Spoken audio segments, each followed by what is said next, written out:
the lovely dimples you keep bumping into is thinking, you might be able to initiate a friendship and, who knows, then maybe something more.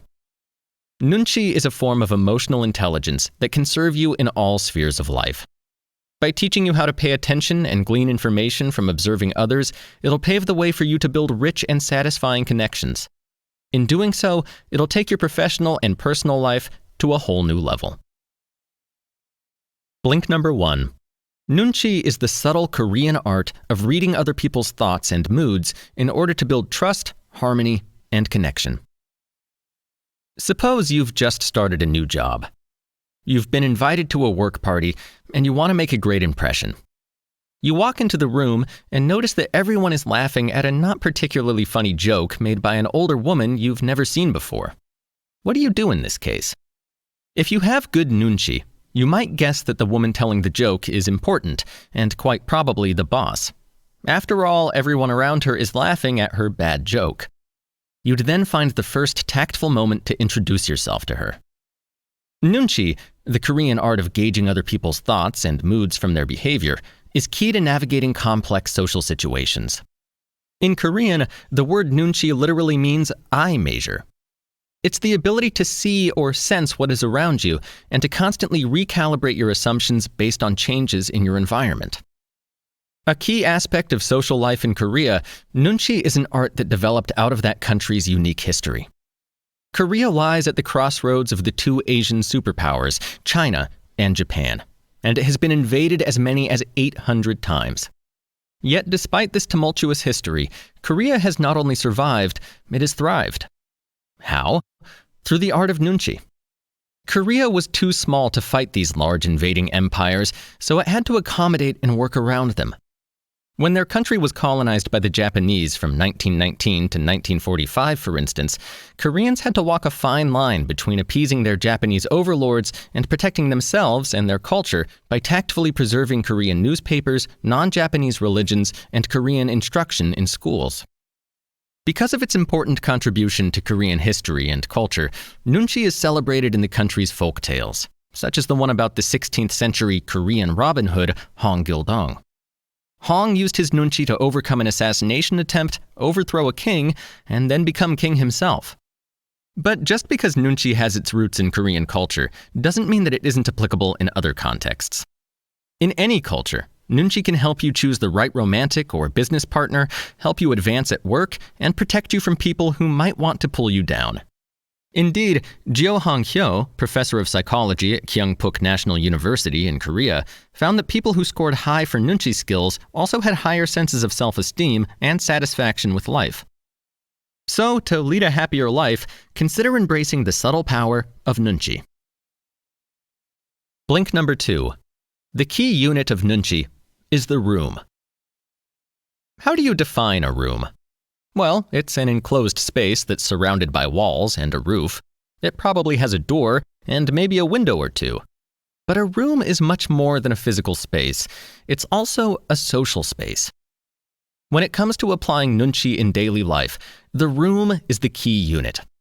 In other words, the object of your observation shouldn't be just one person.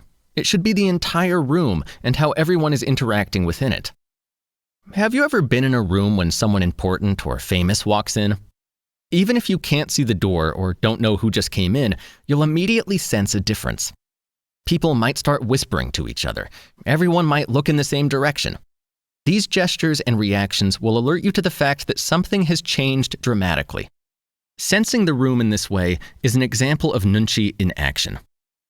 Every room has an ambience too, which can change and fluctuate from moment to moment.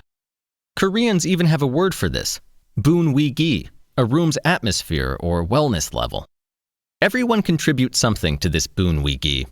If someone acts with no nuchi, then they diminish the entire room's atmosphere.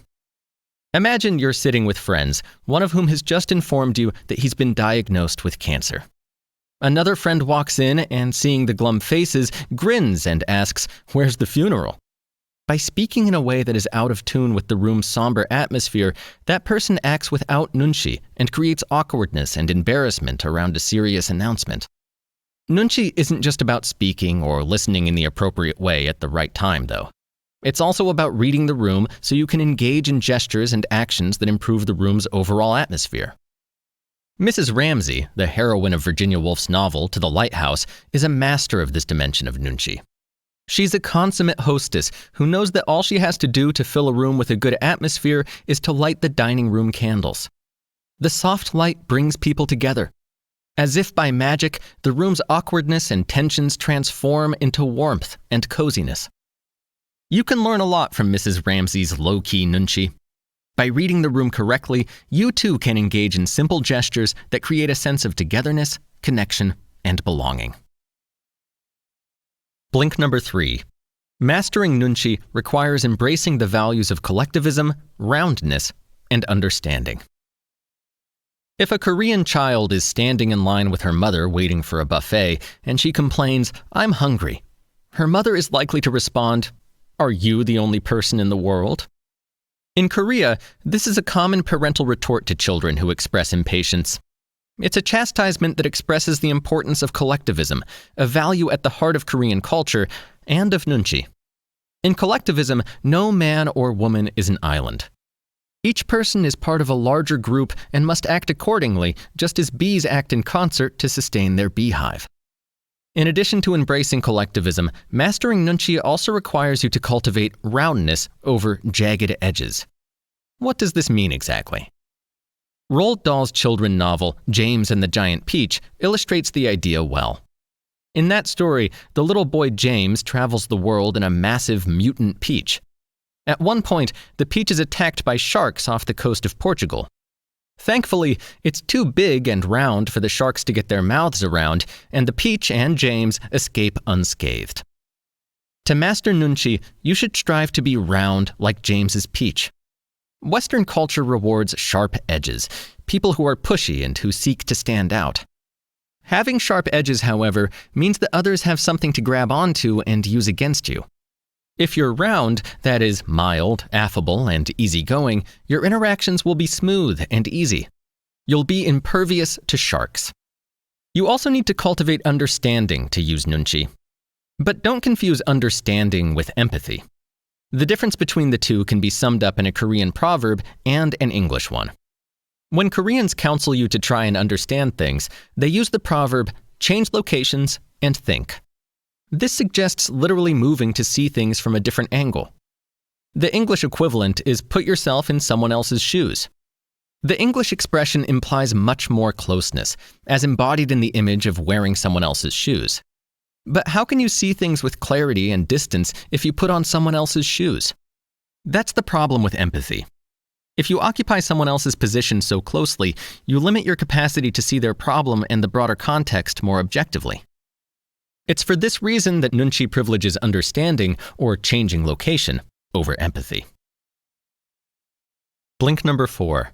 The practice of stilling, paying mindful attention to what others are doing and saying, is key to nuchi etiquette. It's rush hour. You're standing on a subway platform as the train pulls in. You quickly scan the train cars and notice that while almost all are crowded, one is completely empty. Something's up. That car probably smells bad. Even though there are plenty of available seats in there, you skip it and hop into the next, more crowded car. In this situation, even though you're surrounded by the hubbub and noise of rush hour, you engage in stilling. That is, you pay close attention to your environment and the people in it. The practice of stilling is essential to mastering the art of nuchi. It underlies many of the key rules of nuchi etiquette. One nuchi rule dictates that before you enter any room, you should empty your mind and do away with your preconceptions. Why? Only when you still your mind by emptying it will you be able to observe your environment and the people in it with accuracy. If you go to a formal dinner at an expensive restaurant expecting everyone to be a snob, you may well miss out on befriending the nice couple who, like you, are very much into volunteer work. Stilling is also central to another dimension of nuchi etiquette, which is never to pass up a good opportunity to be quiet. This advice goes against Western culture's emphasis on asserting yourself by being loud. Nuchi, by contrast, is a social art that privileges saying less over saying more. Why? Because if you wait long enough, chances are many of your questions will be answered without you even having to ask. Stilling, in other words, allows information to come to you naturally. That's why in Korean schools, children aren't encouraged to raise their hands to ask the teacher questions during the lesson. The logic is that one student's questions may interrupt and derail the lesson. It's best to allow the teacher to get on with it and convey his knowledge in full. Of course, if a child still has a burning question at the end, she can always ask the teacher after class. The point is, if you're patient enough, many of your questions will likely be answered. So it's best to sit still and listen. Blink number 5. Nuchi helps you hone your first impressions of people and create a good first impression yourself. Sherlock Holmes, the Victorian-era detective created by Sir Arthur Conan Doyle, is a master of first impressions. At his very first meeting with Dr. John Watson, who goes on to become his sleuthing partner, Holmes notices Watson's tan and his haggard face, as well as the awkward way he holds his arm. Based on these physical details, he correctly guesses that Watson has recently served as an army doctor in Afghanistan. We can't all be as clever as Sherlock Holmes, inferring such precise facts about other people from just a first impression. However, nuchi can help us hone our ability to read people we've just met and make better judgments about who they are. People dismiss first impressions because they're the social equivalent of judging a book by its cover. After all, there's the danger that snap judgments may be based on biases such as racism or sexism. But trusting your first impressions doesn't necessarily mean that you're embracing your biases. On the contrary, nuchi is an antidote to bias. How so? Remember that nuchi requires you to let go of your assumptions and preconceptions. Prejudice, on the other hand, is fixed. It doesn't adapt to changing information. A nuchi-based first impression requires you to assess people and situations according to what's in front of you rather than your preconceptions. Conversely,